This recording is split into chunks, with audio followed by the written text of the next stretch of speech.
Hi friends, welcome back to Happy Home. இந்த வீடியோல ஒரு சூப்பரான குழம்பு ரெசிபி தான் ஆட்டுக்கால் குழம்பு எப்படி செய்யறதுன்னு பார்க்கலாம். நம்ம एक्चुअली வாங்கும்போது கடையில இந்த மாதிரி க்ளீன் பண்ணி கொடுத்துருவாங்க, வெட்டி கொடுத்துருவாங்க. இத வந்து நம்ம வீட்டுக்கு கொண்டு வந்ததுக்கு அப்புறம் கொஞ்சம் நல்லா க்ளீன் பண்ணனும். ஏன் அப்படினா இந்த மாதிரி இடுக்குகள் எல்லாம் முடி எல்லாம் இருக்கும். அத வந்து நம்ம பார்த்து எடுக்கல அப்படினா நம்ம சமைச்சு சாப்பிடும்போது இந்த முடி எல்லாம் வந்துச்சு அப்படினா நமக்கு ஒரு மாதிரி இருக்கும்.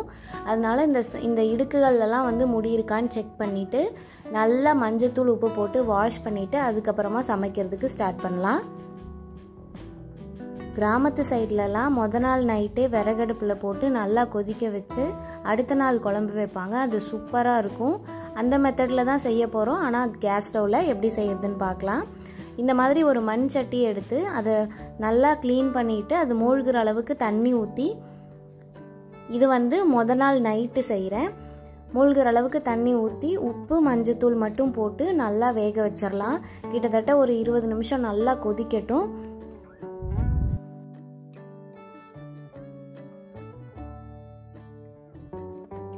நல்லா மூடி போட்டு இந்த மாதிரி கொதிக்க வச்சிரலாம். இதுக்கு இடையில இதில் என்னென்ன சேர்க்க போகிறோம் அப்படின்னு சொல்லி பார்க்கலாம். ஒரு 10-20 சின்ன வெங்காயம், நல்லா பழுத்த ஒரு தக்காளி, இஞ்சி பூண்டு இது எல்லாத்தையும் எடுத்துக்கலாம். ஒரு மிக்ஸி ஜாரில் இஞ்சி பூண்டு எல்லாத்தையும் சேர்த்துட்டு இது கூட 1 டேபிள் ஸ்பூன் அளவுக்கு மிளகு, ஒரு 1/2 டேபிள் ஸ்பூன் அளவுக்கு ஜீரகம், கொஞ்சமாக சோம்பு இது எல்லாத்தையும் போட்டு நல்லா அரைச்சி எடுத்துக்க போகிறோம். கூடவே கொஞ்சமாக மஞ்சத்தூள் சேர்த்துக்கலாம்.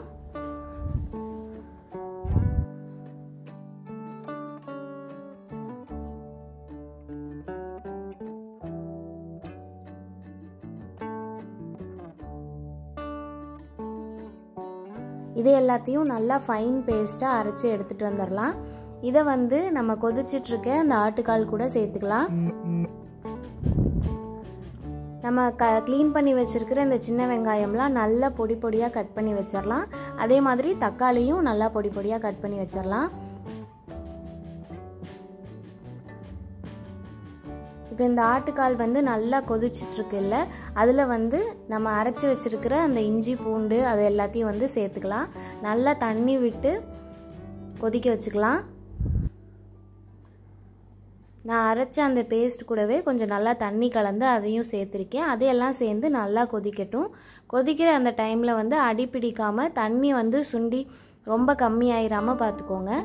அது ஒரு நல்லா ஒரு 1/2 மணி நேரம் கொதிச்சதுக்கப்புறம் நம்ம எடுத்து வச்சுருக்கிற சின்ன வெங்காயம், தக்காளி இது எல்லாத்தையும் சேர்த்து லோ ஃப்ளேமில் வச்சு நைட்டு தூங்குறதுக்கு முன்னாடி வரைக்கும் கொதிச்சுக்கிட்டே இருக்கிற மாதிரி வச்சிடலாம்.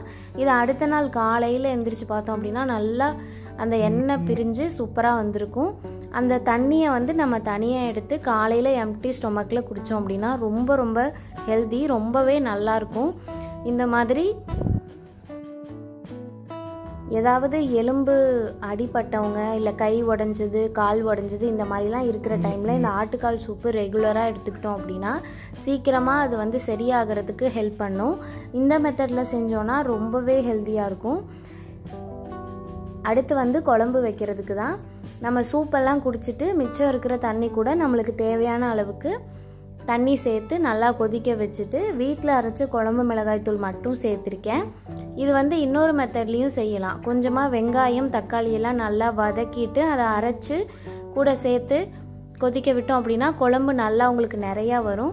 எனக்கு நிறையா தேவையில்லை அப்படின்றதுனால வெறும் மிளகாய்த்தூள் மட்டும் சேர்த்து கொதிக்க வச்சுக்கிறேன். குழம்பு கொஞ்சம் நல்லா கொதிச்சதுக்கப்புறம் நம்ம ஒரு 1/2 மூடி தேங்காவை நல்லா கட் பண்ணிவிட்டு அது கூட கொஞ்சமாக பொட்டுக்கல்லையும் சோம்பும் சேர்த்து அரைச்சி அந்த பேஸ்ட்டை வந்து குழம்பு கூட சேர்த்துக்கலாம். அது எல்லாமே நல்லா கொதிச்சதுக்கப்புறம் குழம்பு வந்து சூப்பராக ரெடி ஆயிரும். இது வந்து ரொம்ப ரொம்ப நேரம் ப்ராசஸ் இப்படி தான் செய்யணும்னு அவசியம் இல்லை. இது அப்படியே வந்து மதியம் நம்ம சமைக்கிறப்ப கூட செய்யலாம்.